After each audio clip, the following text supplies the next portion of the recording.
Dans cette deuxième capsule qui porte sur la réalisation d'un moule à la cire perdue en joaillerie, Michel-Alain Forgue nous montre comment utiliser la centrifugeuse. Aussi, dans un premier temps, et avant de procéder à une coulée, vérifions d'abord comment fonctionne cette centrifugeuse. Bon, ça ici, il faut qu'il soit placé, j'avais oublié tantôt, il faut qu'il soit placé à 90 degrés.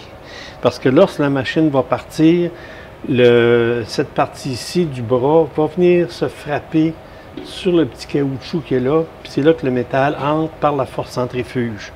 Puis si on le mettait comme ça, au moment où il va partir, il va venir donner un contre-coup, puis ça c'est mauvais pour notre plaque qui est dans le cylindre. Parce qu'il ne faut pas oublier que le cylindre, la pièce en cire, elle est disparue, donc c'est un trou. Oui. Donc, il faut faire attention à ça. Donc, pour le monter, on le place à 3 heures. Oui. Là, on commence à tourner une fois, 2 fois et 3 fois. Et on pousse le bras ici. Puis, pour le barrer, puis on recule lentement jusqu'à temps qu'il s'appuie comme ça. Puis, une fois que ça c'est fait, bien là, on fait le chauffage. La fonte. Donc là, imaginons que le métal est fondu dans le creuset. Oui. Et là, dès qu'il est fondu... Dès qu'il est fondu, je fais juste tirer. Regarde ici le loquet, là, il va partir. Je tire. On l'entend, là. Et on le laisse aller. Puis, on le laisse aller. Maintenant, il y a deux pièces qui sont chaudes dans une centrifugeuse. Il y a premièrement le cylindre qui sort du four à 1000 degrés Fahrenheit. Et il y a également le creuset dans lequel on va faire fondre le métal et ça, on va le chauffer au chalumeau. Dans un cas comme dans l'autre, il y a des règles de sécurité pour ne pas se brûler qu'il faut respecter. En ce qui concerne le cylindre, on peut le déposer dans la centrifugeuse avant de l'amorcer ou encore après l'avoir amorcé. Il n'y a pas de façon qui est vraiment plus sécuritaire l'une que l'autre. Si on le dépose avant, il faut faire attention de ne pas se brûler en amorçant la centrifugeuse. Et si on le dépose après, il ne faut pas déclencher le mécanisme par erreur en le déposant avec les pinces. En ce qui concerne le creuset, eh bien, on n'a pas le choix. Il faut amorcer la centrifugeuse avant de faire chauffer le creuset parce qu'il va falloir la déclencher dès que le métal va être fondu à l'intérieur du creuset. Quand on met le cylindre après l'avoir monté, il y a risque qu'elle se déclenche. Oui. Puis, si on met le cylindre chaud et on monte, bien là, on risque de se brûler sur le cylindre. Oui, donc, dans les deux manières, il faut être prudent. Il y a un petit risque. Puis, si on va voir sur Internet des façons de travailler de différentes personnes, ils utilisent les deux manières. Donc, c'est ça qui est ça. L'autre technique qui mérite qu'on s'y attarde un peu, c'est l'ouverture du chalumeau.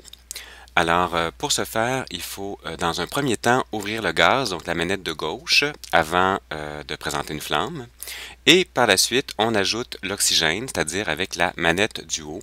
Et on ajuste par la suite le débit de gaz et d'oxygène afin d'avoir une flamme la plus chaude possible. Lorsqu'on ferme, c'est le contraire. On ferme l'oxygène en premier et le gaz par la suite. Bon, bien ici, on a la centrifuge. Puis, avant de mettre notre cylindre dont la bague on veut couler ou la pièce, il faut vérifier si notre cylindre est bien, se positionne bien par rapport au creuset. Donc maintenant, ça c'est fait. Donc on peut aller chercher le cylindre. Oups.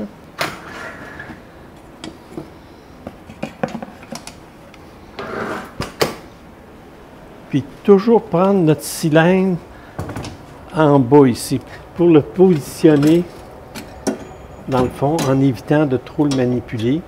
Il faut aussi que je préchauffe mon creuset. Ça prend juste 30 secondes. Parce que si on met le métal dans un creuset qui n'est pas réchauffé, c'est le métal qui absorbe la chaleur, puis c'est pas très bon pour le métal. Il faut d'abord que le creuset soit chaud.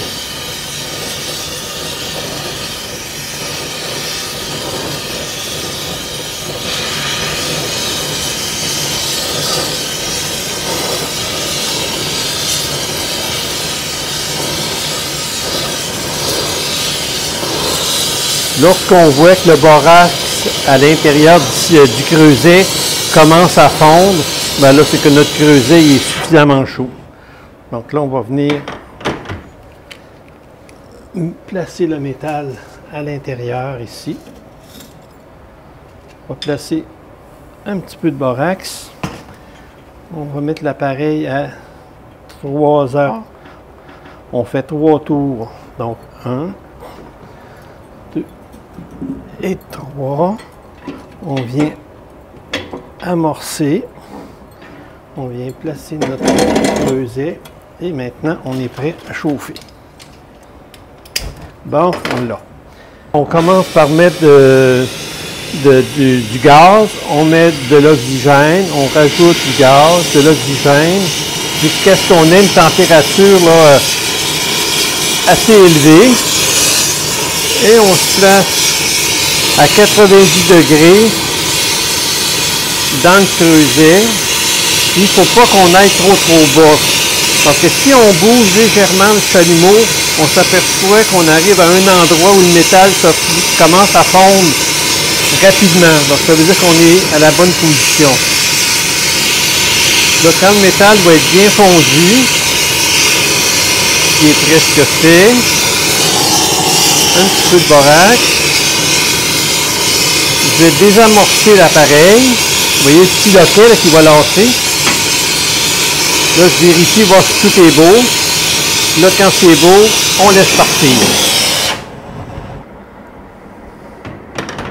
Et là, on attend que la machine ralentisse.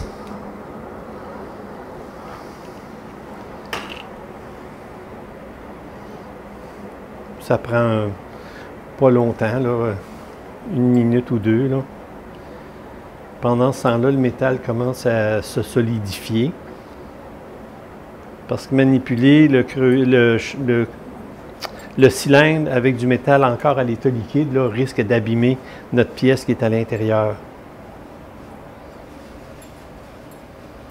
Lorsqu'elle ralentit, on peut finir par l'attraper à la main là, puis l'arrêter complètement.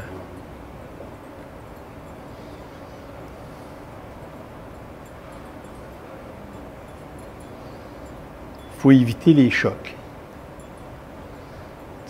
Là, comme ça.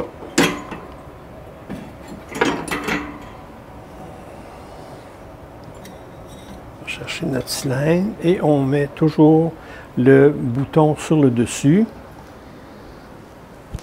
Et on va le déposer sur la brique pendant une couple de minutes. Et après ça, on va le mettre dans l'eau pour récupérer notre pièce qui est à l'intérieur. Là, ce qu'on voit de coloré sur le dessus, c'est le borax qu'on a mis à la fin, qui se ramasse toujours derrière. Après quelques minutes d'attente, alors que notre pièce en argent est solidifiée, mais que le cylindre est encore très chaud, on le plonge dans une chaudière d'eau froide et le choc thermique a pour effet de désagréger le plâtre, ce qui nous permet de libérer la pièce. Là, on récupère la pièce, on fait juste la nettoyer pour enlever le plâtre qu'il y a dessus.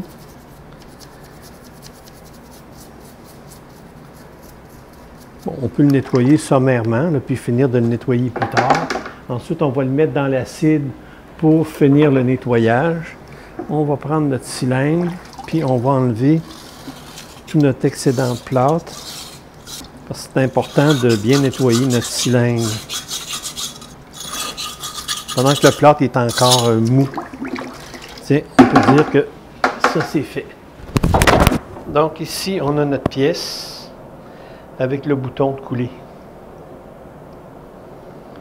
Là, le métal est noirci, mais lorsqu'on va le mettre dans l'acide, le métal va reprendre sa couleur.